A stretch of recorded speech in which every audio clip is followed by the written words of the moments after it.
G'day humans, Chris Stead here. What you can see in my hand there is the 2026 LG TV remote. Now I've just come from the LG TV 2026 range launch event that was occurred in Sydney, Australia.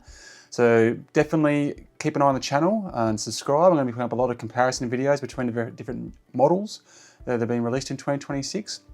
Now at last year's event, I did put up a video of the remote from 2025 and boy did that video get a lot of attention. Not a lot of positive attention, to be honest. A lot of people weren't too happy with the old LG remote or the 2025 era LG remote. So what you can see here is the LG 2026 TV remote, which I've got to say very closely follows the pattern of the 2025 model.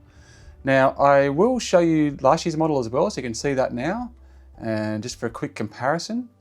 And what you're probably noticing is the significant difference between the two can be found in the top right corner. So you can now see the old accessibility button has gone and a new heart-shaped button is there. Now this button represents a customizable button, and that is the one significant change that they brought up in the briefing, is that you can now customize that button to be whatever you want it to be. And they specifically mentioned the word mute, I know, which is something that a lot of people were disappointed not to have in the last remote. So you can now program that heart to be mute if that's what you want. You can program it to be anything that you want. So that offers a little bit more customization. How that scroll wheel feels and the disc feels in practical use, I'll have to get back to you on that when I do more testing.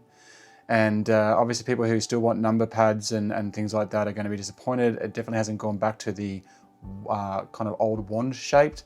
That had the bulbous end to it, which was the 2024 version of the remote and beyond, and earlier, sorry.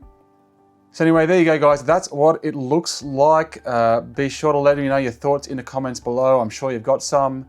And like I said, keep an eye on the channel. There's a lot of content going up comparing the different models for the 2026 era of LG TVs, including the new Micro-RGB TV, which did look pretty spectacular, and the return of the W series. And we're also going to be comparing some models from last year with this year. So stay tuned for that. And otherwise, yeah, so not a big evolution to the remote from last year by the looks of it. All right, I'm Chris Stead. Thank you very much for watching. Until next time, I'll check you later.